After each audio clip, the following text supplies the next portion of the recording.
Bien, buenas tardes a todos.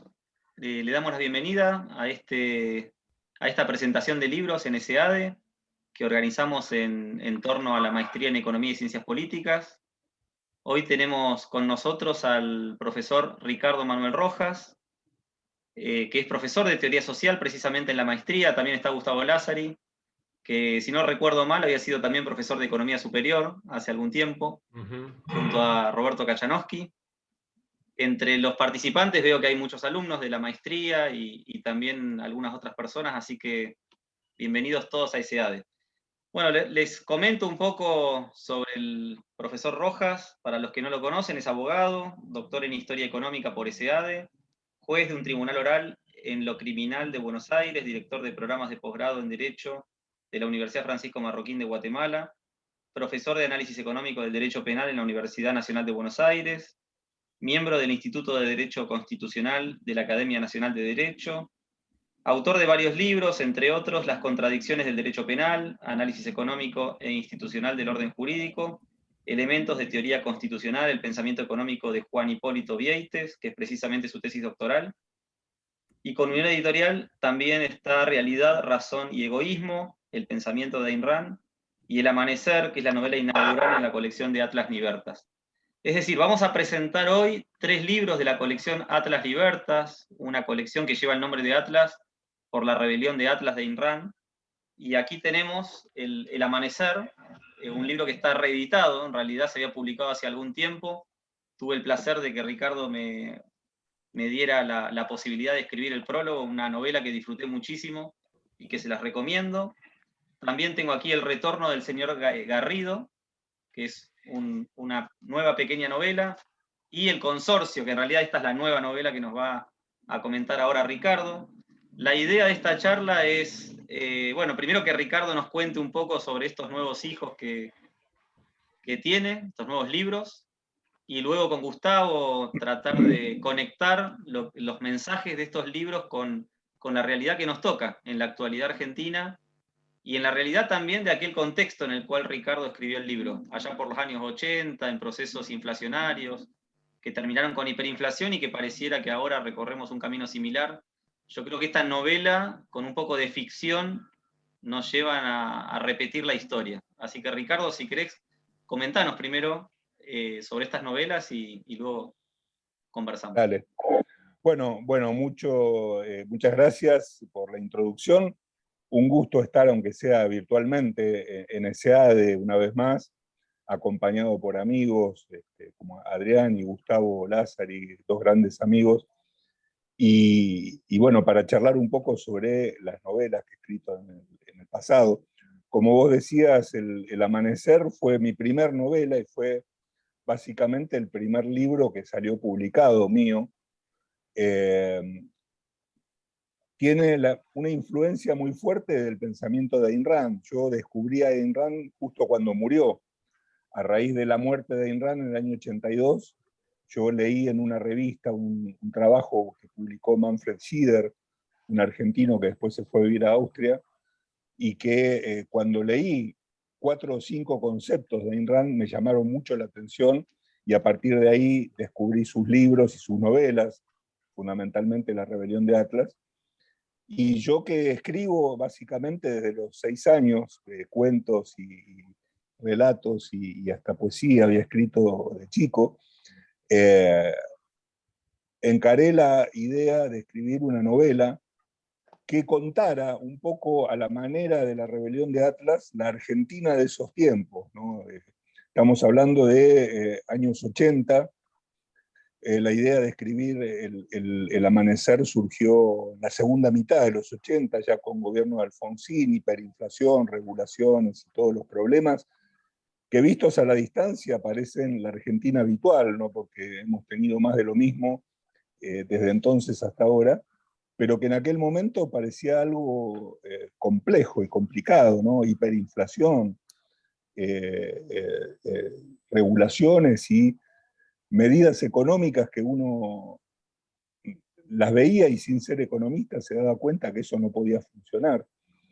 Entonces, bueno, la idea del Amanecer fue mostrar una Argentina que se va destruyendo, sobre la base del colectivismo, con un nuevo gobierno populista que lo va consumiendo, pero utilizo la novela para discutir un montón de ideas filosóficas, al modo en que de alguna manera también lo hizo Ayn Rand.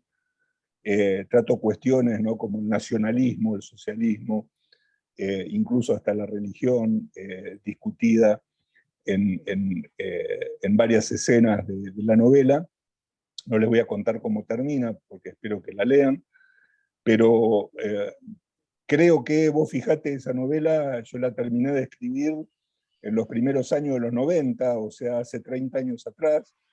Se publicó por primera vez aquí en Buenos Aires en el año 95, luego la reeditó Unión Editorial, la publicó en el 2012 en España, y ahora este año, hace un par de meses, se editó digamos, ese libro de Unión Editorial, se imprimió en Buenos Aires para que estuviera disponible aquí. Esa, como te digo, fue mi primer novela. Hay una segunda novela mía que se llama El señor Robinson, que está incluido dentro del consorcio como una especie de apéndice. O sea, el consorcio tiene dos novelas juntas, que trata la historia de un señor que decide romper sus lazos con el resto de la gente que lo está exprimiendo. Esto va para Gustavo Lázaro, y creo que, Gustavo, vos lees esa novela y rompes con todo el resto del mundo. Sí, un señor que se dedicaba a producir papas muy eficientemente, pero era esquilmado por el Estado, por el recaudador de impuestos, por el cura, por la mujer, por su empleado, por todo el mundo, hasta que un día decide echarlos a todos, encerrarse en su campo y empezar a pensar y replantear su vida. Una novela corta, pero que tiene bastante, creo, contenido. Y luego sí, hace poco, en realidad en el año 2016, creo, salió publicado El Consorcio, que en realidad en El Consorcio planteo algo que usaba mucho como ejemplo en clases. Cuando daba clases de economía o de derecho con chicos de grado, les planteaba una cuestión muy concreta, y es si ellos aceptarían o tolerarían que los administradores de sus edificios aplicaran las mismas reglas que los gobiernos o que el Estado aplica con ellos, ¿no? Por ejemplo, no sé, imagínense un edificio de departamentos donde todos los departamentos son iguales y por lo tanto todos pagan la misma expensa, pero que un día el administrador decide, por una cuestión de justicia redistributiva, que vos que te ascendieron en tu trabajo vas a pagar el doble de expensas para que tu vecino, que anda medio mal económicamente y acaba de tener un nuevo hijo, no tenga que pagar expensas. ¿Qué pasaría en un edificio si se da una situación así? En la vida cotidiana el Estado lo hace permanentemente. Entonces, a partir de ahí, la idea es una novela de un edificio típico de departamento de caballito, de clase media, donde de pronto la gente contrata un administrador que viene con un gran reglamento, con un montón de disposiciones, y él dice que va a gobernar el edificio como si fuera una gran democracia, como si fuera un gobierno democrático. Y bueno, y todo lo que pasa a partir de ese momento.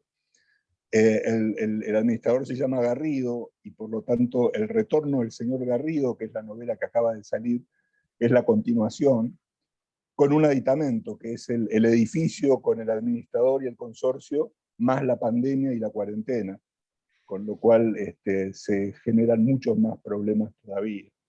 O sea, básicamente la idea de las novelas que yo escribo tienen que ver con poner en gráfico muchos de los temas que discutimos teóricamente todos los días en la academia, pero que cuando uno los analiza a través de ejemplos en la ficción puede ser muy útil para comprenderlos mejor, ¿verdad?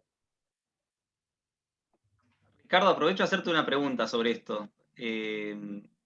Supongamos que hay un consorcio y vos reconocés que tiene que haber un pago de expensas. O sea, de alguna manera estás reconociendo que tiene que haber un Estado administrando los espacios comunes. ¿Podríamos decir que, en definitiva, estás aceptando cierto estado mínimo? Bueno, ahí hay un tema, porque en realidad hay dos cosas. Cuando vos constituís un edificio desde cero, el reglamento de copropiedad lo firman todos los propietarios. Hay una unanimidad de origen, como diría Buchanan precisamente, ¿no? O sea, tiene que haber una unanimidad de origen para que el contrato constitucional tenga sentido. Y a partir de ahí, cada vez que vos te mudás a un edificio, antes de mudarte, sabés que el edificio al que te mudás tiene un reglamento que vos podés conocer y lo aceptás o no antes de mudarte. En un país eso es mucho más difícil. Vos nacés en países donde ya las reglas están impuestas, no tenés posibilidad, nadie te pregunta si querés aceptar las reglas de juego. De modo que, fíjate, cuanto más grande es la organización en la que vos estás inmerso, mucho menos control tenés sobre las reglas. Entonces, un condominio puede tener ciertos problemas donde a vos se te escapa la posibilidad de decidir, pero son menores, mientras que en un país con 50 millones de habitantes, tu posibilidad de hacer valer tu derecho es prácticamente inexistente.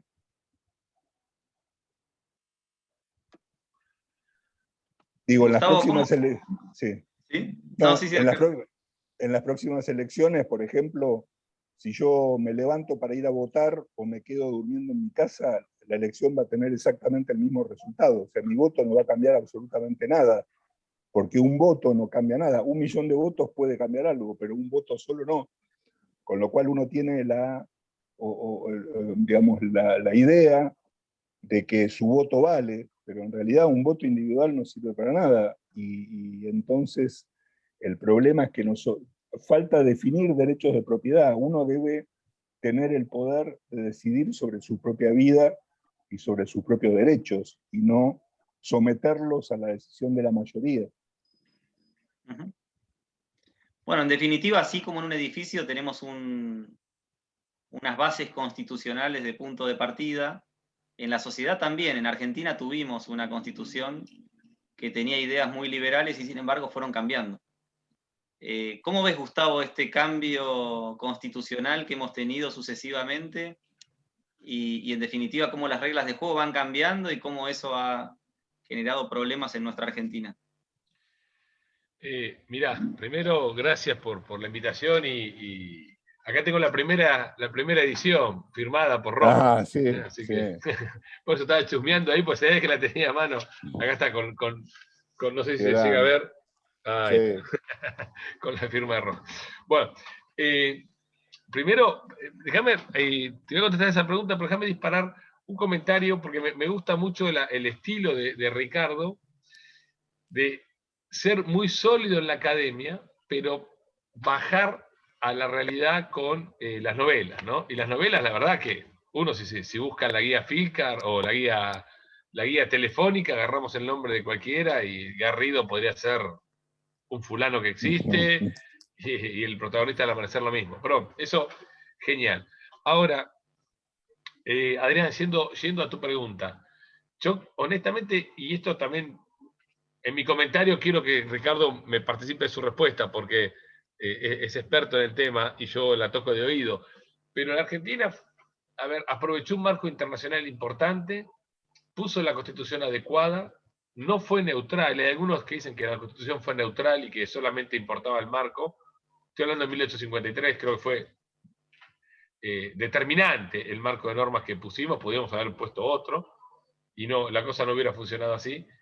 Pero después es como que se separó a una suerte de fondo y superficie. Como que en el fondo la Argentina era colonial, el hábito colono que decía Alberdi nos seguía manejando, y la superficie dejó de existir, que era que hubiera sido o fue el contexto internacional tan favorable en aquel, hasta 1910, si querés dar alguna fecha. Y cuando el contexto cambió, la Argentina no tenía una superficie protectora o un resguardo y afloró el fondo. Y con una muy buena constitución en el fondo los hábitos improductivos, las formas autoritarias, la, la adversión al extranjero, la cosa localista y nacionalista malentendida o únicamente entendida, no importa eso cómo, afloró y fue prostituyendo instituciones. Y ya después nada más, y esta es la pregunta, Ricardo, a partir de los 30 la Argentina fue una suerte de una inercia de destrucción que obviamente tardó en destruir porque lo que se había creado era mucho. ¿Ok? Y obviamente cierta inercia productiva siempre sigue, hasta que llegamos ahora, que para mí sí es el punto de quiebre. Difícilmente el plano siga inclinado durante mucho tiempo, para mí ya está en el fondo, pues eso lo debatiremos más adelante. Pero quiero preguntarle esto a Ricardo, si las instituciones no fueron lo suficientemente sólidas como para doblegar un hábito improductivo.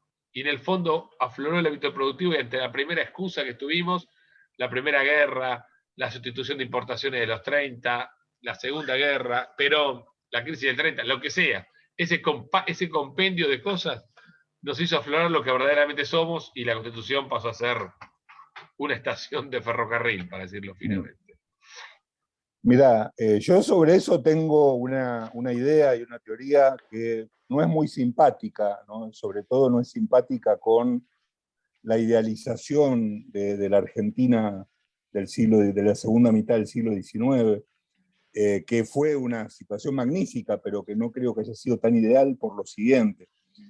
La Constitución de 1853 fue una constitución impuesta de alguna manera, digamos que artificialmente, ¿no? El producto de un hecho armado, se derroca a un dictador y se decide institucionalizar de una vez el país, ¿no? Como decía Alberdi, esperamos de 1810 hasta 1853 para, digamos, hubo 40 años donde hubo que esperar para poder llevar adelante lo que se había pensado en 1810. Pero eso fue artificial.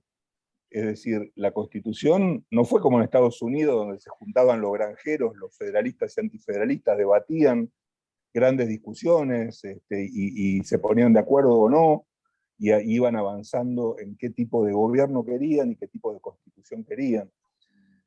Funcionó muy bien en los primeros tiempos porque la política era hecha por un club de amigos. En realidad había gente muy honorable, digo, Mitre, Sarmiento, Avellaneda, Roca, grandes presidentes, pero que de alguna forma eran un pequeño grupo de personas que discutían entre ellas y hacían política entre ellas. Hubo un hecho que para mí fue la bisagra en la historia argentina a principios del siglo XX, que fue la ley Sáenz Peña, cuando se blanquea al pueblo como partícipe de la actividad política. La ley Sáenz Peña dice: a partir de hoy el voto es universal. Está bien, solo votaban los hombres, pero tenían que votar obligatoriamente todos los hombres. Hay una gran masa de gente que hasta ese momento no tenía prácticamente injerencia en la política era hecha por el grupo de los intelectuales, y que esa gente tiene que votar. Y entonces los incentivos cambian. Entonces ahora hay que salir a buscar el voto de esa gente. Sumale oleadas y oleadas de inmigrantes que llegan y se vuelven rápidamente ciudadanos y empiezan a tener que votar. Y vos fíjate que no es casual. Se sanciona la ley Sáenz Peña en 1912 y el primer gobierno que se elige con la ley Sáenz Peña es el primer caudillo populista, que fue Irigoyen. Ya cambiaron los incentivos y cambió la forma de hacer política en ese momento. Y a partir de ahí la política empezó a hacer otra cosa, y obviamente la influencia nacional socialista en el ejército y en los conservadores y en varios grupos, y el populismo del otro lado hizo todo lo que después vimos: la Revolución del 30, los gobiernos conservadores de entonces, Perón, y lo que vino después de Perón, y llegamos hoy donde prácticamente el país está desintegrado institucionalmente, y la Constitución es algo que ya no se cumple. Yo estaba viendo los discursos de Alzogaray, ¿no?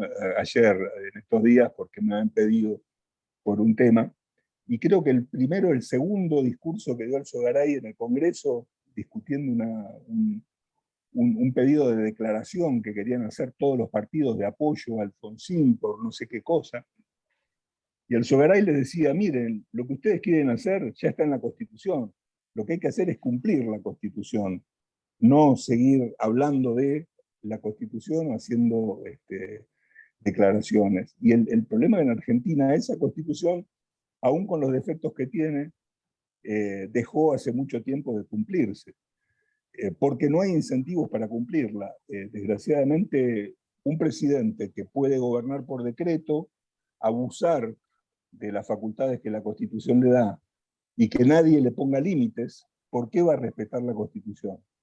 Si los límites constitucionales no se pueden aplicar, ¿cuál es el sentido de que uno se autolimite? Al contrario, los incentivos son para ser cada vez más abusivo, y es desgraciadamente lo que estamos viviendo. A ver, Ricardo, una pregunta para los dos, en base a lo que estamos hablando, ¿no? Creo que ya muchos de los presentes conocerán a Hayek y esta distinción que hacía entre órdenes espontáneos y el constructivismo. ¿Diríamos entonces que Buchanan o Alberdi eran constructivistas? ¿Y está bien que lo fueran? Porque de alguna manera lo que está diciendo Ricardo es que Alberdi construyó un ideal de reglas de juego para Argentina que no tenía bases culturales para que surjan espontáneamente, más bien fue como una importación de instituciones, de debates constitucionales europeos en Francia o en Estados Unidos, en California, y que a partir de esas reglas constitucionales tuvimos éxito por una cantidad de décadas, pero que ese plan estaba condenado al fracaso justamente porque las bases culturales no eran consistentes con esa constitución. ¿Es así? Dale vos, Gustavo, si querés. Mirá, vos sabés, yo siempre tengo ese debate, ¿no? ¿Cómo es quién pone el primer ladrillo, ¿no? Porque si yo estuviera parado en 1853 y fuera Urquiza en 1852, te diría, bueno, decime cómo lo organizo esto, ¿no? Y quizás, a ver, déjame hacer un ejercicio contrafáctico, total, estamos en un ambiente, si se quiere, académico, y podemos, quizás debieron haber habido muchos países y no una sola gran Argentina, de pronto, para organizarlo a los norteamericanos, ¿no? En grupos que vayan armando sus reglas de juego. ¿Ok?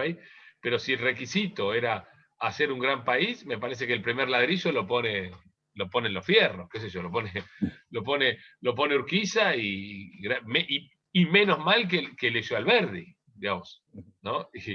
Y después en la gestión, menos mal que no hicieron encuesta, por eso es un chiste medio pavote que hago siempre, ¿no? Si hubieran hecho encuesta, hubieran gobernado de cualquier manera. Pero al margen de eso, para que patee un cable, me parece que el requisito de aquel momento histórico era armar un país entero, la Argentina así como, casi como la tenemos dibujada ahora. Y para eso no sé si había mucho margen, dada la tecnología del momento, dada la distancia, porque las colonias norteamericanas eran un espacio geográfico mucho más corto, mucho más chico, de comunidades que se conocían y que de alguna manera tenían mucho más afinidad de lo que Buenos Aires tenía con Salta. Me da la impresión, estoy casi seguro que fue así. Entonces, dada la tecnología, dado el marco geográfico, si el requisito era hacer todo un país entero, y sí, apelaron a la solución constructivista. Y estoy de acuerdo que es constructivista, 100%. O sea, eso viene de arriba para abajo. No estoy diciendo ni que sea ni bueno ni malo, es un dato objetivo, ¿no? Que por suerte el marco fue adecuado. Ahora, lo que a mí me queda claro es que un marco adecuado no moldea hábitos, los acomodará, y el moldeo de hábitos es otra cosa, que es lo que Alberdi también de alguna manera intentó con inmigración, y por eso decía, tráiganme inmigración laboriosa y no inmigración parasitaria, no sé si usaba esa palabra, pero el concepto era ese. Pero claramente Alberdi es un constructivista a los ojos de Hayek, sin duda. Sí, a ver, yo creo que probablemente la forma en que se sucedieron las cosas a partir de la Constitución no es la forma en la que Alberdi hubiese querido que evolucionen. O sea, coincido con Gustavo, es decir, la Constitución fue un aditamento artificial construido para gobernar un país que venía de guerra civil en guerra civil, de lucha armada en lucha armada, con lo cual había que pacificarlo de alguna forma con algún instrumento, y ese instrumento fue la Constitución, avalada por los fierros, como dice. Ahora, Alberdi creo que tenía otra idea, y eso se puede ver con varios de los escritos posteriores de Alberdi. Es decir, Alberdi veía en la Constitución un grupo de normas básicas para que a partir de esas normas cada persona buscara su propio bienestar y su propio futuro, hiciera su propio futuro. Basta con leer el sistema económico y rentístico para ver lo que Alberdi pensaba de lo que la gente tenía que hacer con su libertad y con su propiedad. Sin embargo, había ciertas cláusulas de la Constitución que fueron muy mal interpretadas desde el primer momento. Por ejemplo, los liberales suelen invocar mucho el artículo 14 de la Constitución, y lo invocan como el compendio de nuestras libertades, ¿no? Todos los habitantes gozan de los siguientes derechos conforme las leyes que reglamentan su ejercicio de saber, y ahí están todos los derechos.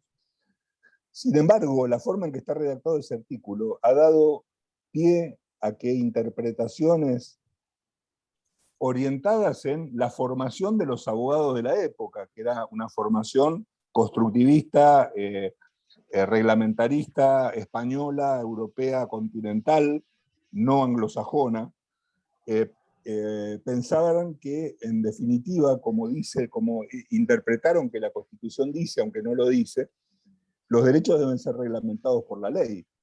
Entonces, desde el primer momento, los tribunales y el Congreso se pusieron a reglamentar derechos, cuando en realidad bastaba con leer el artículo 28 de la Constitución para saber que los derechos no pueden ser alterados por las reglas que reglamentan su ejercicio. Cuando la Constitución le autoriza, a diferencia de Estados Unidos, a elaborar códigos de fondos, código civil, comercial, penal, de minería, etc., algo que la Constitución americana, obviamente, que seguía el common law, no lo traía, pero cuando se sanciona el Código Civil, el propio Alberdi pone el grito en el cielo, dice, no es esto lo que tiene que ser un código, no puede ser algo que tiene 4.055 artículos, como tenía el Código de Vélez Sarsfield. Un código deberían ser 4 o 5 reglas generales para que la gente, a partir de ahí, pueda ejercer su libertad. Entonces yo creo que, para resumir, sí es constructivista la introducción de una Constitución que rompía con todo lo que había en el país, o no había, pero que tenía la buena intención de crear ciertas pautas generales que permitieran que a partir de ahí hubiera una especie de orden espontáneo. Yo publiqué en Libertas hace muchos años, en Libertas 15, un trabajo sobre cómo hubiese sido el derecho si se hubiese hecho de otra manera a partir de la Constitución de 1853.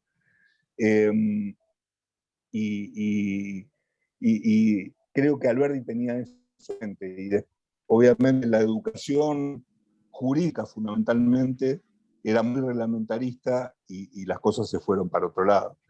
Y como dice Gustavo, probablemente tendríamos que haber sido o una confederación con estados muy autónomos, o tal vez 4 o 5 países distintos, y tal vez hubiese sido un poco diferente la cosa, ¿no?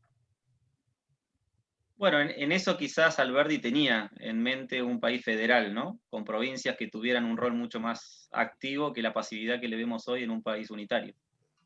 Bueno, otra pregunta les voy a hacer. En base al libro El Amanecer, o sea, uno ve, después de todo esto que comentó Gustavo, que la Primera Guerra, que, no sé, que la sustitución de importaciones, la llegada de Perón, los sucesivos cambios o reformas constitucionales, Argentina va cayendo en algo parecido a lo que plantea El Amanecer, donde Antín, presidente, empieza a proponer todo tipo de políticas económicas antimercado, y poco a poco esa economía va cayendo en las consecuencias lógicas de las políticas económicas que se van aplicando.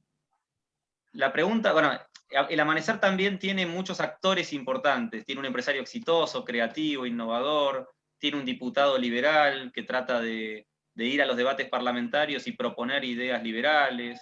Tiene, bueno, distintas personas que un poco podrían separar esto que también planteó Gustavo entre el parásito, el que vive dependiente de la sociedad productiva, y el productivo, el empresario que produce. Pero la novela, tanto ya en la rebelión de Atlas, un poco se ve este paro que nunca ocurrió, el paro de los productivos, que digan un día para el otro, bueno, a partir de ahora nosotros no producimos más y a ver cómo se las arreglan los parásitos.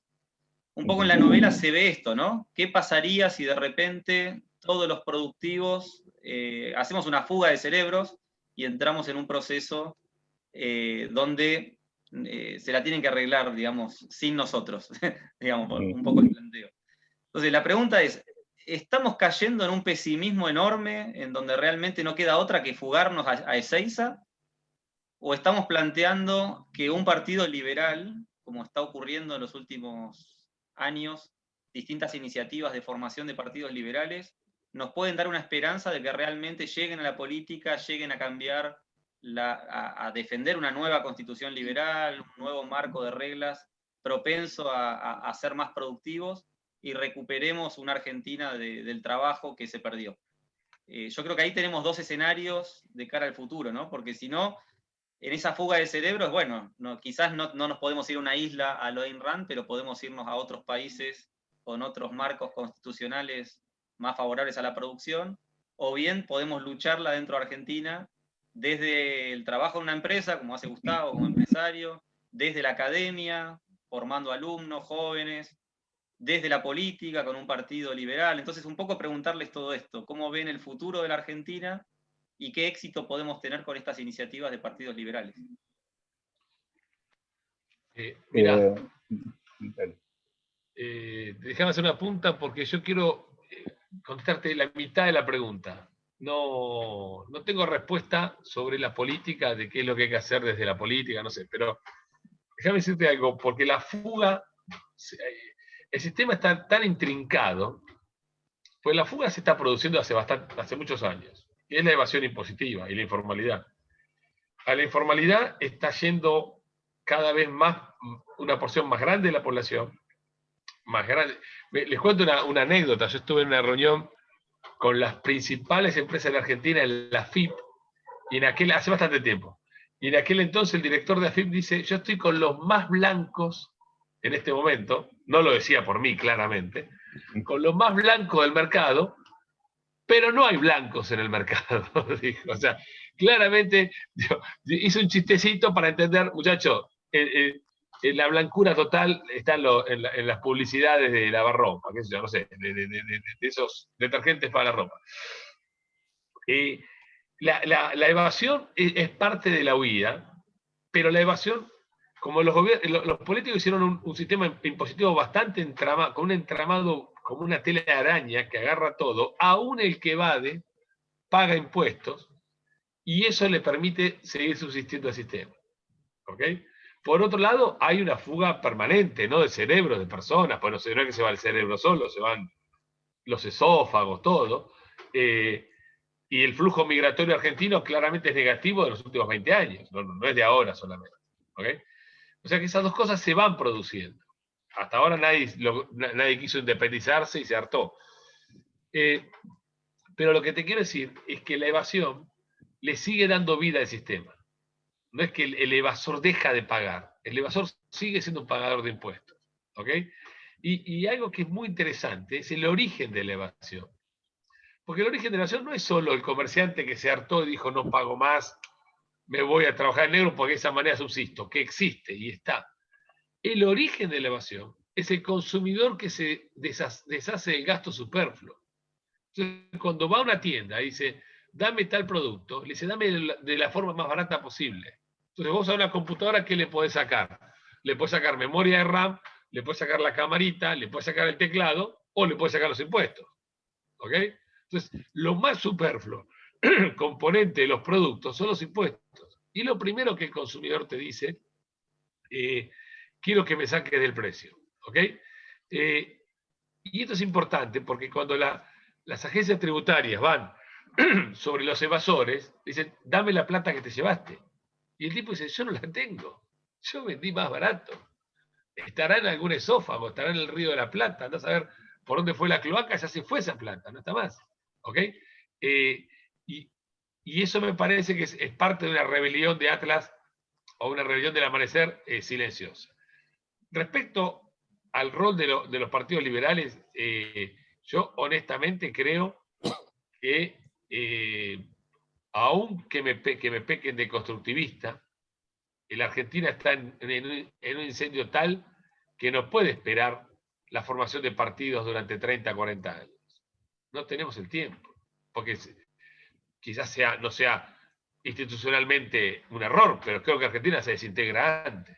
¿Okay? Habría que ver qué pasa en ese escenario. Pero social y políticamente se desintegra antes. Entonces, ¿a qué voy? Yo creo que Argentina debe encarar reformas, cualquiera sea quien las haga, y va a ser la misma reforma la que le dé el consenso, y no el consenso el que sea la base de la reforma. Por otra parte, bienvenidos los candidatos que hoy se postulan y ojalá entren. Eso es una coyuntura. Pero de fondo, la reforma la va a tener que hacer por convicción, por no convicción, por fuerza, por temor, porque la demanda de dinero lo forzó, como fue el caso de la convertibilidad, el gobierno que sea. Y será, si están bien diseñadas, tendrán el consenso político resultante. Si está mal diseñada, le explotan el aire. Bueno, no importa. Pero bueno, de ese tema prefiero escuchar a Ricardo. A ver, sí, comparto, coincido en lo que está diciendo Gustavo. En primer lugar, a ver, tanto en la rebelión de Atlas como en el amanecer, lo que se plantea es justamente ese debate interno en la mente de mucha gente y que se le debe dar hoy en Argentina a muchísima gente, sobre si seguir esforzándose el triple o el cuádruple para poder sobrevivir en un ambiente hostil que lo viven robando de todos lados, o si definitivamente debería dejar de servir a los parásitos y que todo se destruya, o irse a otro país, que es la alternativa que hoy tienen en Argentina. Hay mucha gente que se resiste a entregar sus valores y a entregarse personalmente para que, digamos, digamos, aceptar que tiene que seguir siendo un siervo del gobierno, pero desgraciadamente la lucha es algo muy complicado. Creo que ahí hay otro punto donde yo también soy un poco pesimista, que es muchas veces la gente dice ya tocamos fondo, ahora vamos a rebotar. Yo no sé si se toca fondo. En Argentina hemos tenido crisis terminales donde nos decían de esta no salimos o de acá ya tocamos fondo y solo podemos mejorar. Y sin embargo siempre se puede estar un poco peor. Y en la medida en que la gente tenga esa forma de ser, querer sobreponerse y trabajar para mejorar, siempre va a haber alguna posibilidad de mejorar un cachito y después seguir tocando fondo. Eso me parece que es importante porque, por ejemplo, se discute cuánto nos falta o si estamos cerca de ser Venezuela o no. Yo ya hace un par de años que vengo diciendo que es una falacia de preguntarnos cuánto nos falta para ser Venezuela. Nosotros ya somos Venezuela. Nosotros somos Formosa, por ejemplo, o 10 provincias argentinas como Formosa, que son Venezuela.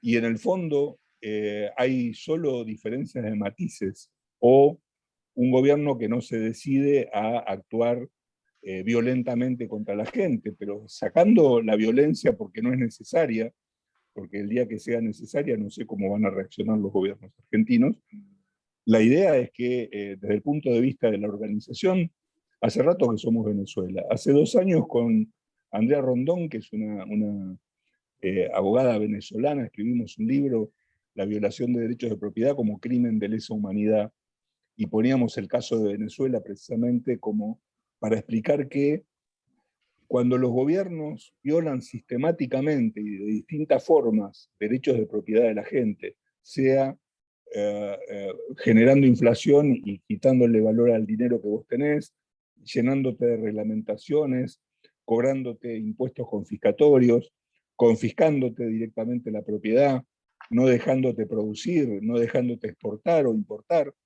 En definitiva, te está sometiendo a una situación de la misma gravedad que si te estuviese torturando o si te estuviese matando. De modo que el Estatuto de Roma, que prevé los crímenes de lesa humanidad, contempla una situación como esta. Y yo creo que ya es hora de que en algún momento los amantes latinoamericanos, como los casos de Venezuela, Nicaragua o Argentina,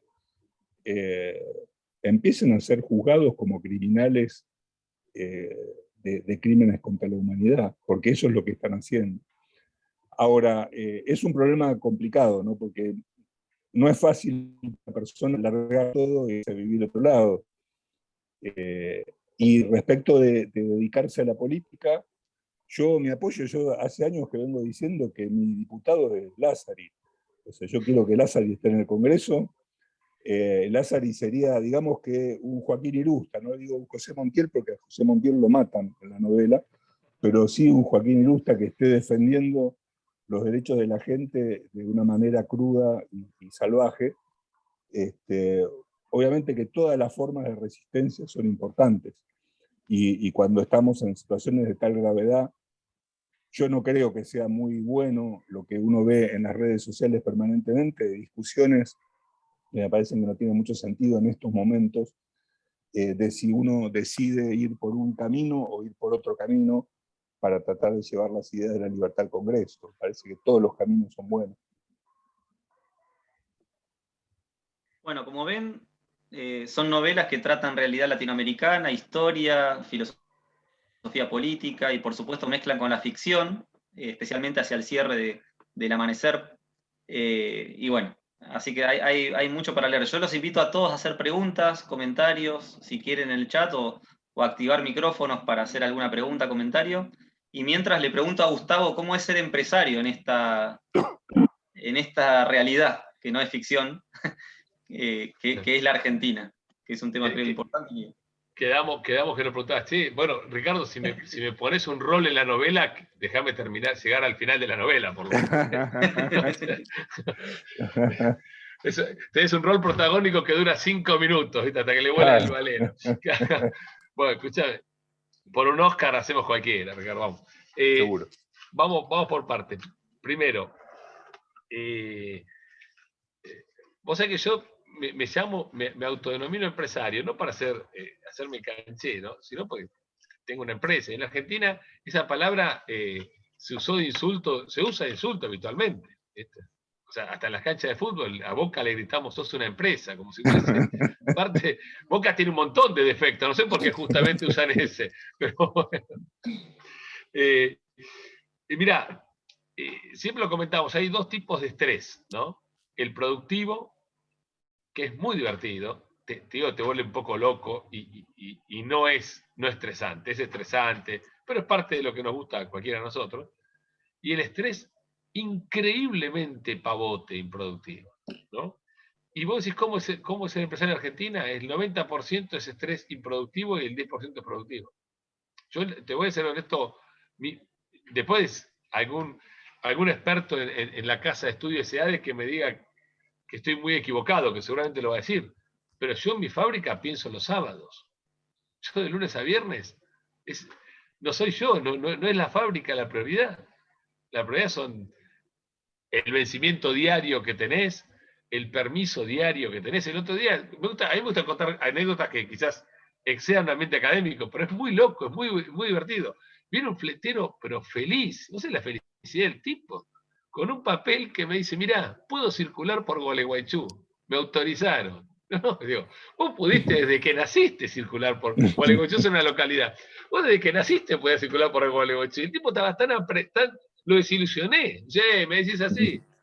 Realmente él había cruzado los Andes. Él sentía que era San Martín y de hecho lo fue, porque lograr ese permiso era, y el papel decía, está autorizado a circular por la ciudad de Gualeguaychú hasta la dirección del cliente, o sea que tenía un tramo hasta reducido. Gualeguaychú tiene un río maravilloso, viste, un paisaje lindísimo, ¿no? Por ahí no podía ir. Pero bueno, eso está internalizado. Lo que es muy loco en la Argentina es que eso es parte nuestra, ¿ok? Y te voy a decir algo, lo más feo de todo esto. Muchos empresarios ven que eso es una oportunidad de negocios, ¿ok? Porque si un intendente tiene derecho a dejarte circular, o un secretario de comercio tiene derecho a dejarte exportar o no exportar, bueno, puedo hacer negocio para mí que vos no exportes y exportes solamente yo, ¿ok? Lo que pasó con las carnes, me bajo muy a la coyuntura, pero estamos hablando de esto, es que un grupo empresario le dijo al gobierno, mira, todos ellos son malos, ellos evaden, el otro no sé qué picardía hace, y ellos te sacan la carne, por eso la carne es cara en la Argentina, porque se la venden barata a, no sé, a los chinos, a quien sea. Prohibílos y déjame exportar a mí, que yo le vendo caro a Alemania. ¿Ok? ¿Qué logró? Que la demanda de carne de exportación baje, con lo cual el grupo concentrado dice, yo compro más barato, y tiene pingües ganancias el grupo exportador que quedó con el monopolio de la venta al exterior. Eso lo inventó un privado. Ni a Alberto se le ocurrió hacer esto. ¿Ok? Ahora, ¿de qué se agarró el privado? De que el rey tiene la llave. El rey tiene el llavero en la mano y dice quién trabaja y quién no trabaja. ¿Ok? Entonces, lo grave de romper la norma abstracta, como diría Hayek, lo grave de romper un marco, si querés, constitucional, constructivista, de Alberti bien intencionado, como recién lo definimos, lo grave de romper eso es que te parecen estos pillines que son más creativos que los gobiernos. Entonces, a veces ser empresario en la Argentina peleas con tu propio colega. Yo peleo siempre. De esa mesa, afortunadamente me echaron, ¿ok? O sea, los reputié, obvio. Pero no por esto, por otra cosa, que tenía mucho que ver. Era una mesa empresaria que le decíamos al organismo fiscal de la provincia de Buenos Aires que persiga a los marginales. Yo, no, digámosle que baje los impuestos para que los marginales sean formales. No, mejor que queden afuera, por este mismo motivo. ¿Ok? Entonces, estas cosas pasan diariamente y perdés un tiempo muy valioso. Yo siempre le digo al gobierno, utilíceme como empresario, porque como gestor soy malo, soy realmente malo, lo hago de mala gana, es realmente estresante. Pero bueno, después te puedo aburrir de por vida con las cosas que tenemos que aprobar. Pero bueno, me quedo con la alegría del camionero que puede circular por Gualeguaychú. Todo contento. Pero, Bueno, va a haber preguntas quizás de historia, porque hablamos de historia también y Ricardo es doctor en historia económica. Dice Mateo, Ricardo, usted mencionó que a partir de la ley Sáenz Peña el país empezó a degenerarse política y económicamente. ¿Cuál sistema político está más cerca del amanecer? A ver, el amanecer plantea la destrucción. O sea, yo en los 80 veía un país que empezaba a estar mal y que se iba a poner cada vez peor. Después cuando vino el gobierno de Menem y hubo unos años de estabilidad que parecía que Argentina iba a despegar, que fue una fantasía de unos años, y dije, bueno, me equivoqué con la novela, pero no, después vino lo peor. Yo creo que la actualidad es lo más parecido al amanecer que uno puede ver, y sobre todo en la evolución, ¿no? Porque en realidad lo que yo trato de plantear en la novela es cómo se van sucediendo las cosas para el deterioro paulatino del país. Y si uno examina los últimos, no sé, 15, 20 años de Argentina, del 2002, 2003 para acá, desde la crisis del 2001 para acá, analiza el país para no irse tan lejos, se va a encontrar con una forma de deterioro permanente, que es lo que yo trato de mostrar en la novela. A ver, retomando con esto, con lo que veníamos hablando, y hablando ya de política internacional, está claro que Venezuela y Argentina son los países más citados de esta degradación institucional, pero vemos a Chile a punto de tener una reforma constitucional, vemos a Perú con un cambio presidencial, por el otro lado hubo un cambio también en Ecuador, para el otro lado, pero ¿cómo ven esta cuestión de la política internacional? ¿Cómo reflexionan en esto que incluso excede a Latinoamérica, ¿no? Podríamos hablar de China, podríamos hablar de Estados Unidos, con imperialismos, digamos, que de alguna manera están dando batalla cultural y que van entrando en países y van generando también disputas institucionales. ¿Qué pueden comentar sobre esto? Mira, déjame decirte una punta sobre vos nombraste Argentina, Venezuela, Cuba, y recuerdo de acuerdo a lo que decía recién Ricardo, si Argentina es ya o no Venezuela, bueno, cuando apuntás al piso, la baldosa que queda marcada, si no es Venezuela, pegamos al lado, o sea, no es relevante tampoco cuando te caes, ¿no? O sea, el piso es duro en todos lados. Eso por un lado. Yo lo que estoy viendo en la región es una enorme oportunidad que quizás sale bien, es que los signos políticos que cambiaron no destrocen las reformas que hicieron. Todavía está por verse. Acá sobre Perú está Eugenio Medina, que yo le pediría que él nos dé su reflexión, porque no me animo a hablar del tema, pero se lo preguntaría a él directamente. Si me permitís, Ricardo, Sí, claro. pero tenemos la oportunidad, desconozco Chile, yo le veo a Chile una cuestión, con esto cierro, yo creo que en el mundo está pasando algo muy particular. Quedó muy lejos la Segunda Guerra Mundial, quedaron muy lejos las grandes hambrunas. Entonces, hay una suerte de política de ingratitud. ¿Okay? No hay que estar permanentemente mirando el pasado, pero Europa hace cosas, juega con nacionalismos, ¿viste? Que es lógico, pasaron 80 años y los chicos que son ahora fanáticos de Vox y que están, y de otros partidos medio nacionalistas, se olvidaron de lo que pasó, ¿ok? Pero costó mucho esos nacionalismos de la década del 40, ¿ok? Y en Chile me da la sensación que pasó algo distinto. Pasó mucho tiempo de que Chile era casi como El Salvador, ¿ok? Y no están justipreciando el esfuerzo que hicieron. Pero bueno, es una apreciación personal. Me gustaría que una liñita o que sea de Eugenio con el tema Perú, porque no quiero hablar habiendo una persona experta. Bueno, saludos a Gustavo, a Ricardo, a Adrián. Hola. Muy brevemente, lo más bueno, a nosotros nos pasó algo muy parecido a lo de Chile, y traigo aquí más bien una pregunta al panel. Voy a aprovechar hacerlo porque ustedes saben en realidad que son los invitados. Lo que está pasando en Perú es insólito. Después de 25 años de experimentar un modelo de desarrollo que nos colocó en el segundo gran periodo de expansión económica de los últimos 200 años, y de hecho el más importante de los últimos 100, surge un candidato que se presenta como marxista-leninista con todas las letras y gana las elecciones. Ayer ha sido proclamado.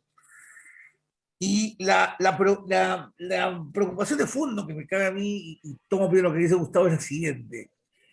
¿Qué está pasando en la región que países, o sea, mejor dicho, voy a replantear a Gustavo, mi preocupación no es que asuma, no sé, Cristina Kirchner, la izquierda en Perú, Bachelet en Chile, no me preocupa eso. Me preocupa qué pasa cuando en países donde se ha probado, digamos, en los hechos, ¿no es verdad? Políticas liberales exitosas, por citar un texto que tiene ese nombre, y de pronto uno ve resurgir el socialismo con todas las garras y todas las fauces abiertas, y con el apoyo de la gente. ¿Podríamos decir que es un tema solamente de la pandemia? Bueno, perdóname, las revueltas de Chile fueron antes de la pandemia, y lo que va a hacer Argentina es algo ya secular. Entonces, ¿qué es lo que está pasando con la propuesta liberal, digamos, que no termina de llegar a las mentes? De repente me estoy respondiendo a mí mismo, ¿no? De repente no nos hace falta no solamente llegar a las industrias, no solamente llegar a los planillones del Banco Central, sino llegar a la educación.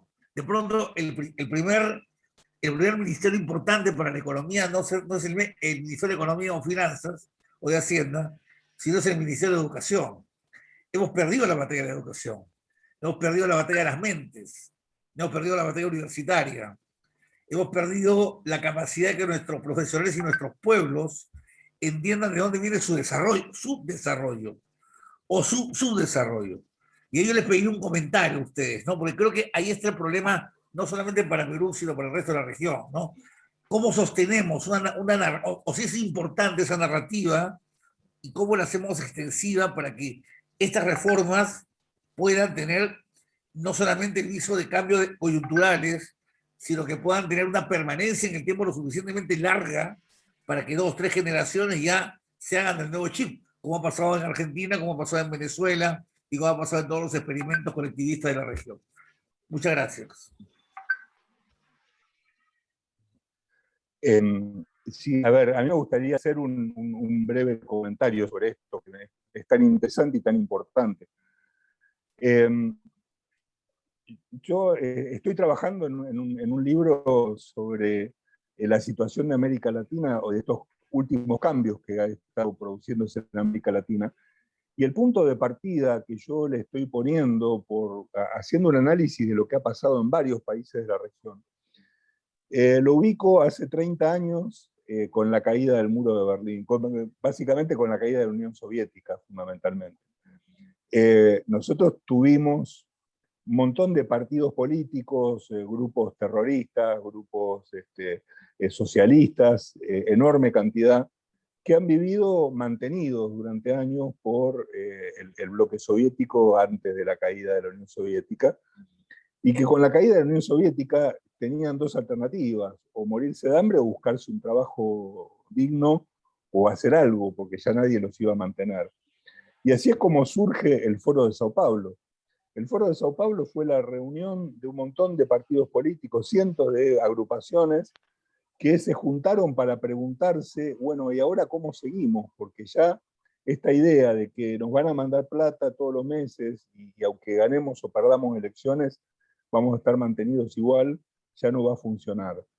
Y el Foro de Sao Paulo fue una usina de ideas, prácticamente de un manual de toma de países, que fue realmente muy exitosa. Si ustedes analizan la situación de cómo ha sido el proceso desde Venezuela a Ecuador, a Nicaragua, a Bolivia, a Argentina, a Chile o a Brasil, con cada uno con sus grupos de izquierda y con sus particularidades, se va a encontrar con que hay una serie de acciones que se han desarrollado. La primera acción es buscar la forma de ganar la elección. Y ahí viene la otra mitad del problema. Los que han defendido de alguna manera la libertad, el libre comercio, el capitalismo, lo que fuere, finalmente terminaron siendo grupos que en muchos casos eran grupos corporativos y grupos que terminaron con grandes escándalos de corrupción y grandes problemas, ¿no? Chávez gana las elecciones en Venezuela la primera vez porque el descontento en los políticos tradicionales era terrible. Y en realidad la idea de la gente era, bueno, ya si esto es la derecha y si esto es el liberalismo, probemos un poco con lo otro. Entonces yo lo que creo es que hay una conjunción de 2 cosas. Por un lado, hay una muy bien orquestada estrategia de toma de poder que pasa por modificar la Constitución. Piensen ustedes, pasó en Venezuela, antes aún de asumir Chávez, hizo hacer un plebiscito para modificar la Constitución, y el día que asumió el mandato, en el año 98-99, su primer acto de gobierno fue llamar a una asamblea constituyente para tener su propia constitución. En Chile lo están haciendo ahora, en varios países, bueno, lo ha hecho Bolivia, lo han hecho en varios países. La idea de juntar, monopolizar el poder económico, político y militar en el poder ejecutivo, algo que en Argentina se está dando, toda esta situación de gobernar por decretos de necesidad de urgencia, de gobernar a espaldas del Congreso, de presionar al Poder Judicial y de eliminar a todos los organismos de control, es parte todo de una misma estrategia que ha sido terriblemente eficiente y exitosa en muchos países de América Latina, y en los que no lo fue, le faltó muy poquito para lograrlo.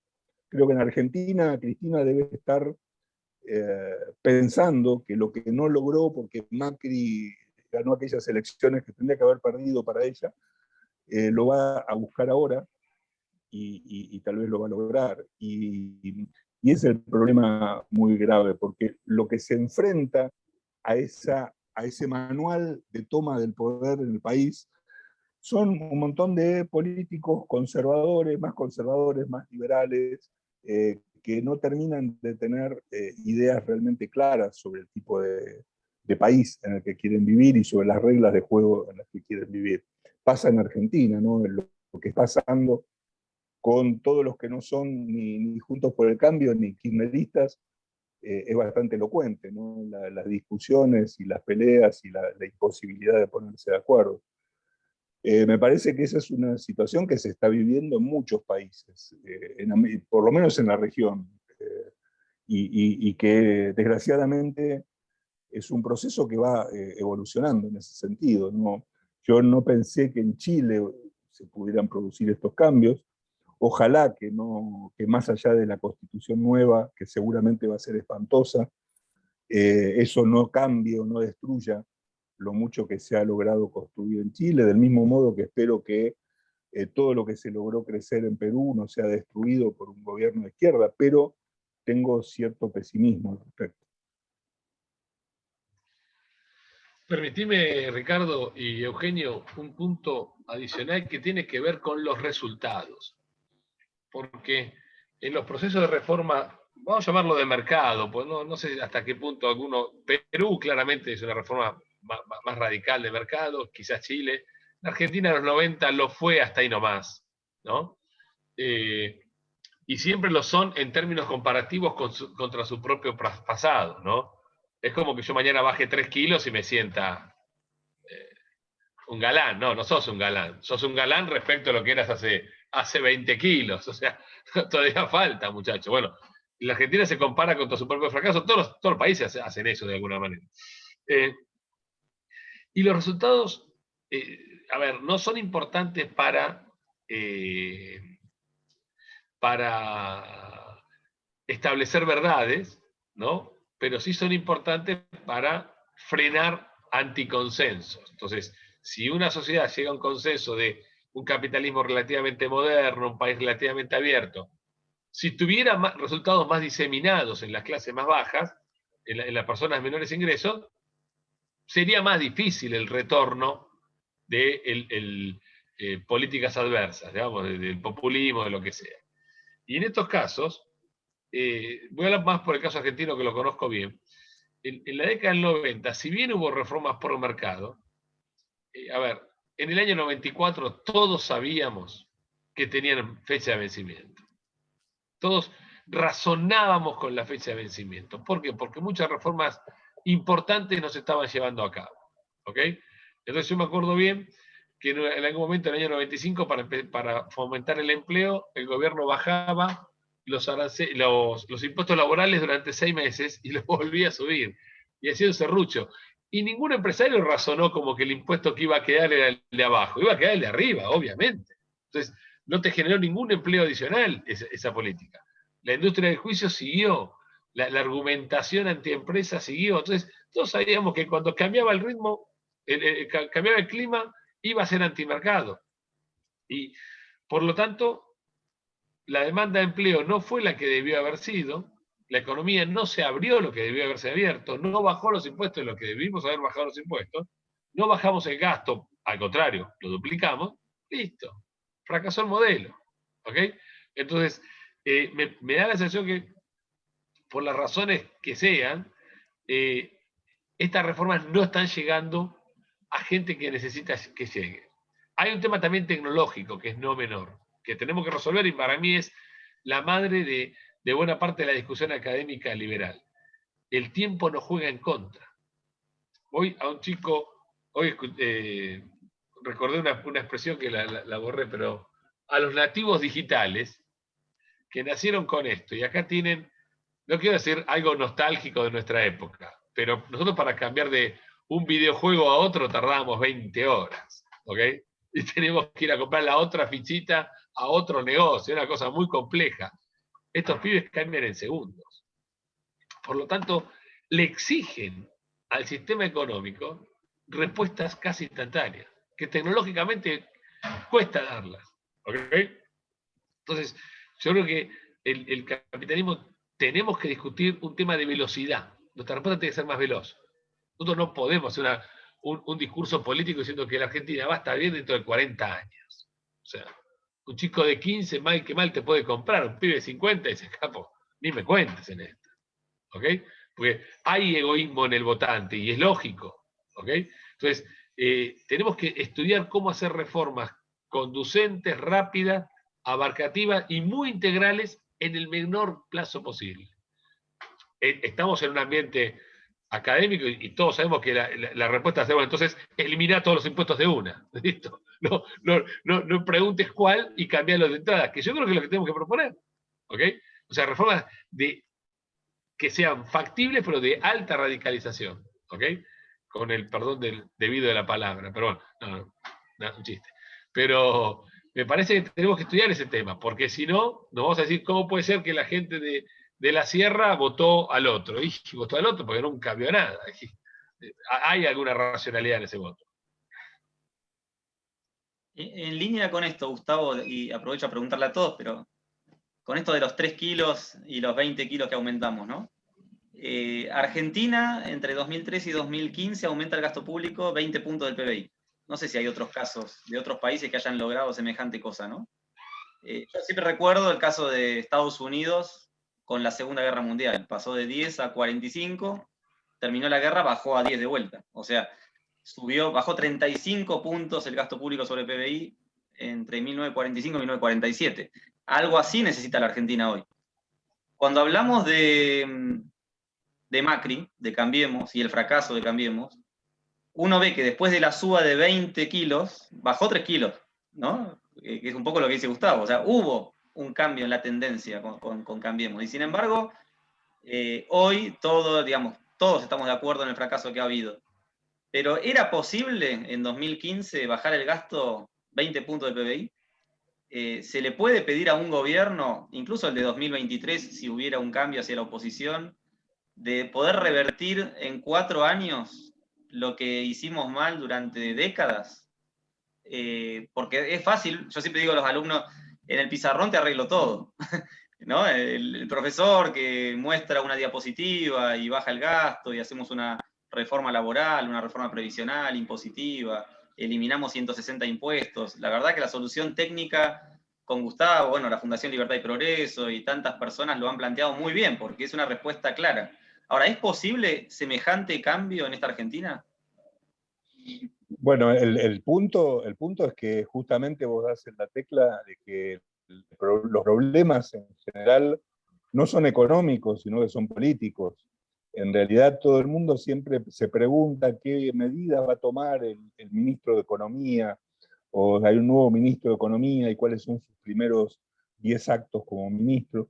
En realidad los ministros de Economía hacen o proponen, pero el que toma la decisión de que se puedan producir cambios son los presidentes. Con todos los errores, defectos y sin querer abrir una polémica sobre el pasado, sí uno puede decir que, por ejemplo, el gran artífice de los cambios que hubo en Argentina en los 90 fue Menem, en realidad, porque en realidad un ministro de Economía no había podido generar el proceso de privatizaciones, el proceso de desmantelamiento de buena parte del aparato burocrático del Estado, el proceso de desregulación. Estuve involucrado de alguna manera en aquel decreto de desregulación, se desreguló totalmente la economía. Eso no lo hace un ministro de Economía y no son medidas económicas, son decisiones políticas. Yo creo que lo que falló en Argentina en el gobierno de Macri fue precisamente imputable a Macri, que mientras el país necesitaba reformas urgentes, él hablaba de gradualismo. Y en realidad ahí eso ya no depende del ministro de Economía ni de las decisiones económicas. Hay la necesidad de que un presidente diga, vamos a reformar esto y vamos a hacer esto. Luego verás cómo lo haces para producir los menores efectos nocivos posibles. Ese justamente es el talento que debe tener el presidente. Pero sin esa decisión política no puedes hacer nada. Mira, Adrián, déjame aportar una punta. Primero, un ministro de Macri definió, no es peyorativo, es realmente descriptivo, no está ni bien ni mal lo que voy a decir. Pero ellos decían que estaban haciendo, le estaban haciendo a un auto el motor, aros, cambio de aros, todo, en movimiento. Por eso era muy difícil. No lo querían parar y quería cambiar los aros. ¿Okay? Y claro, no podés. O sea, él mismo encerraba la palabra, ¿no? Pero interesante. Yo creo que, a ver, es una pregunta interesantísima la que haces. Y yo te diría que hasta en el pizarrón es difícil bajar el gasto, los 20 puntos que necesitamos bajar. ¿Ok? Ahora, primero, el hecho de que sea difícil no significa que no tengas que probarlo. Porque capaz que no te queda otra. ¿Ok? En un montón de películas, está bien, las películas están guionadas, por supuesto, ¿no? Que el tipo tiene que saltar un precipicio, no tiene alternativa, no, para que tome el subte. Están los malos, te corrieron, tenés que saltar. Por lo general la gente se cae en el precipicio. Este tipo, en las películas llegan siempre al otro lado. Pero creo que la Argentina no tiene muchas opciones. Hay momentos que no tenés opciones. ¿Ok? Y acá meto sí un debate que me peleo con muchos economistas liberales, que es una de momentos más sublimes de mi vida, porque realmente hasta me molesta estar de acuerdo con liberales. No sé por qué, pero últimamente estoy peleador y me gusta discutir con liberales. Yo creo que primero hay que bajar el gasto y después los impuestos y después el gasto. No es al revés. Nunca va a reaccionar la sociedad a bajar el gasto público. Siempre vamos a encontrar cientos de excusas para no hacerlo. ¿Ok? Primero quizás tengamos que bajar los impuestos. En tu casa, ¿cómo bajas el gasto? Después de que te bajaron los ingresos. Antes no lo baja nadie. Es imposible. Es decir, sí, no, esto es para el ahorro, esto es para el largo plazo, esto es para precaución. ¿Viste los 3 motivos de la demanda de dinero? No. Se va todo el consumo a lo bestia. Entonces, en el Estado con más razón. Y yo creo que si al menos se hicieran las dos cosas, te diría, primero la reforma tributaria, que vos con menos impuestos puedes recaudar lo mismo o más. El ajuste fiscal es más fácil. ¿Okay? Y el ajuste fiscal, coincido con Ricardo, es obviamente decisión política. O sea, el bajar de 20 a 6 ministerios o a 8 ministerios, sacar todas las secretarías, son decisiones que las tiene que envalentonar un ministro. Por lo general, un presidente, por lo general, los presidentes derivan la economía, porque prefieren ocuparse de otras cosas. ¿Ok? Es más cómodo otras cosas.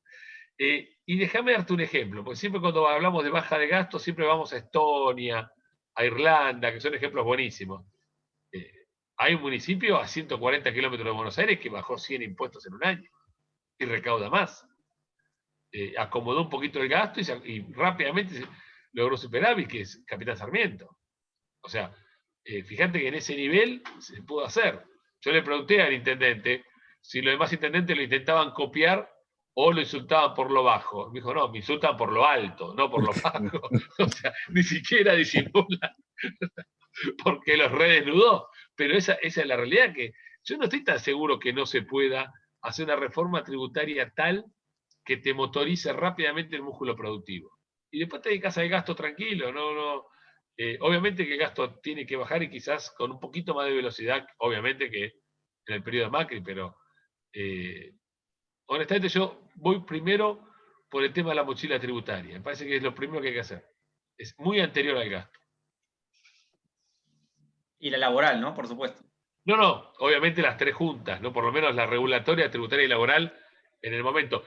Pero laboral y tributario, por lo menos para lo no creado, para lo incremental.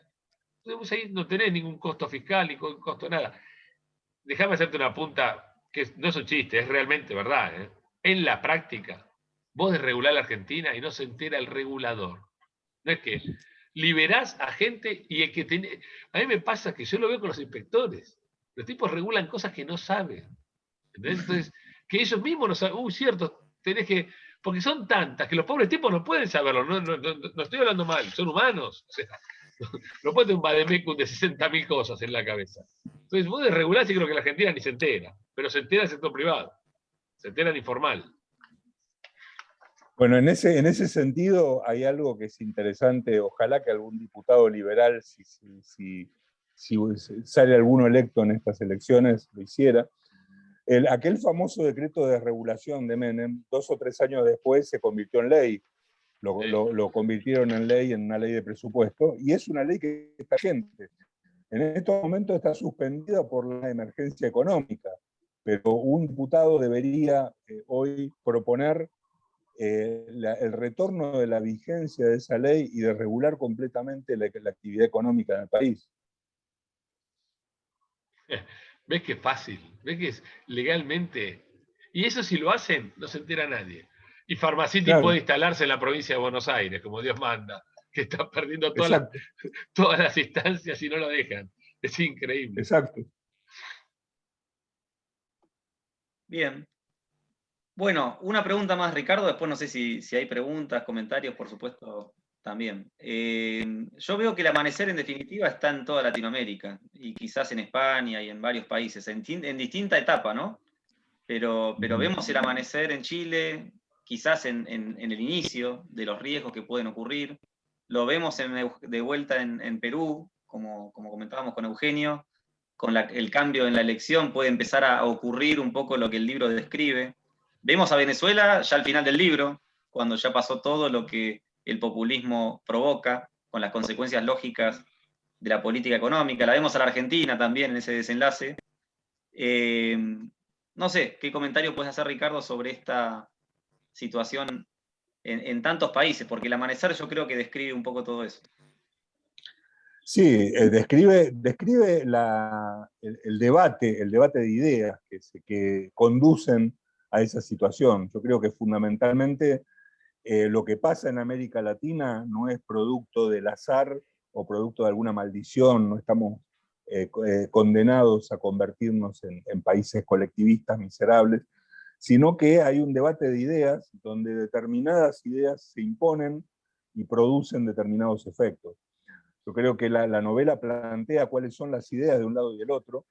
Desgraciadamente, en América Latina, las ideas colectivistas y populistas han tenido tienen una fuerza muy grande. La educación, la forma en que se ha monopolizado la educación en América Latina ha sido un instrumento digamos, de esparcimiento, de esparcir ese tipo de ideas. Si uno piensa cómo se educa a los chicos en Argentina hoy, los contenidos de los programas de estudio, la preparación de los maestros, etc., debería temblar por la clase de personas en la que están convirtiendo a ese chico desde ese año. De modo que, en definitiva, lo que yo veo es que ese debate de ideas diferentes que plantea el amanecer se está dando en toda América Latina, y como en el amanecer, desgraciadamente, los que tienen ideas colectivistas son mucho más y tienen mucho más fuerza que los que tenemos ideas individualistas o procapitalistas. Y desgraciadamente sí, eso es lo que está planteado ahí y lo que creo que se está dando en la práctica. Bien. No sé, Gustavo, si querés cerrar con algo, con algún comentario. No, a ver, primero dos cosas totalmente ciertas. No solo son más, están mejor incentivados. A ver, la voluntad destructiva de la libertad siempre fue muy poderosa porque los beneficios de la libertad están dispersos y los beneficios de la destrucción están concentrados. Además están concentrados en gente que por lo general consigue alguna renta estatal. Estos tipos tienen suerte. Claro. O la pirinola le cae siempre a favor, algo de suerte tienen, y a nosotros nos cuesta siempre un poquito más de esfuerzo desde el esfuerzo privado. ¿Ok? Y eso creo que nos motiva a... Yo digo siempre que el empresario tiene 4 mochilas, bueno, tendrá que llevar la quinta, el sector privado tendrá que cargarse la quinta, que es trabajarlo por el entorno. Ahora sí no podemos hacernos los perezosos, porque si bien los países pueden no terminar de caer nunca, realmente esta es histórica para la Argentina. O sea, no creo que hayamos estado así en alguna oportunidad. porque si bien Argentina fue más pobre de lo que es ahora, estaba saliendo hacia la riqueza. Ahora es pobre saliendo hacia la pobreza. Entonces, el plano inclinado siendo para el centro de la Tierra es bastante más complicado que el plano inclinado yendo un poquito para el Sol. Entonces, me parece que estamos muy complicados por ese lado y nos obliga a todas las personas que estamos en el sector productivo, servicios, bienes, los protagonistas del amanecer, la gente de la academia, la gente del sector privado en general, a cargarnos esta mochila por trabajar por el entorno, en el formato que sea, ¿no? Y ahorraríamos mucho esfuerzo si como liberales dejamos de ser fiscales de liberales, ¿ok? O sea, si a alguno le gusta hacer este laburo en un maxi kiosco, en Callao y Corrientes, bárbaro. Y si otro quiere ir al Congreso, bárbaro. Y si otro quiere estar en la academia, todo está bárbaro. Porque los liberales hacemos algo que la izquierda no hace. La izquierda no se cuestiona de esa manera el trabajo. Yo he ido a un montón de actos de la izquierda y todos se sienten igualmente útiles y a mis ojos son todos igualmente inútiles, porque uno es, viste, profesor de antropología del cangrejo comunista pre-Cristo, y todos lo ven como que un tipo interesante, sí, pero flaco. No se cuestionan entre ellos, nosotros nos estaríamos matando en ese contexto. Entonces, eso deberíamos aprenderlo porque por algo nos están goleando. Así que bueno, a trabajar y gracias por la invitación, realmente la pasé muy bien. Bueno, gracias Gustavo. Bueno, es eso, la idea es generar debate de ideas, a veces lo hacemos con libros académicos, científicos, en la frontera del conocimiento. Yo creo que acá, en estas novelas, con la ficción y con todo el conocimiento que Ricardo tiene en materia de historia, de economía, de derecho, de política, se permite llegar a debates de filosofía política y todas estas áreas con novelas, que es algo que faltaba, que afortunadamente la Unión Editorial sacó esta colección Atlas, que bueno, todos estos libros, no sé si lo conocen, a Rodolfo Distel de Unión Editorial Argentina, los tiene a disposición, se pueden adquirir por Mercado Libre, se puede contactar directamente a Rodolfo, así que supongo que van a poder adquirirlo directamente por ahí. Ricardo, te dejamos las últimas palabras. Bueno, la verdad que sí, como decía Gustavo, la he pasado muy bien. Muchas gracias por la invitación. Creo que son debates que hay que seguir dando permanentemente. Coincido, a ver, voy a decir algo que seguramente por lo cual después me van a putear un rato por las redes, pero hay un montón de partidos comunistas, socialistas, de los trabajadores, de esto y de lo otro, que son 4 personas que se reúnen en un bar una vez por semana. Cuando llegan las elecciones van en una alianza con el peronismo y logran meter un diputado en medio de una lista. No tienen problemas de tener partido político porque al entrar en esa alianza finalmente legalizan su situación como partido político y después ese diputado hace exactamente lo que se le ocurra. O sea, es comunista y por lo tanto el peronismo va a tener que ir a pedirle por favor que le vote alguna ley y verá si se la vota o no. Tiene total independencia. Yo creo que en ese sentido han demostrado ser mucho más inteligentes que los liberales y creo que, con esto no quiero decir que es mejor un camino o el otro. Yo mismo no lo tengo claro todavía. Lo que sí quiero decir es que me parece medio tonto pelearse por eso. Ambas formas son igualmente buenas y creo que la decisión debería ser por cuál de las dos es más apta para poner un diputado en el Congreso. Eso es solamente como un mensaje. Y bueno, muchísimas gracias. SEADE es mi casa, así que muy contento de poder participar de vez en cuando en alguna de estas actividades. Gracias Adrián, gracias Gustavo y a todos los que han participado. Gracias, Ricardo. Enorme placer, ¿eh? Gracias a todos. Nos vemos en la próxima. Hasta luego. Chao. Hasta luego. Muchas gracias, Adrián. Hasta luego, Eugenio. A todos, gracias. Chao, gracias.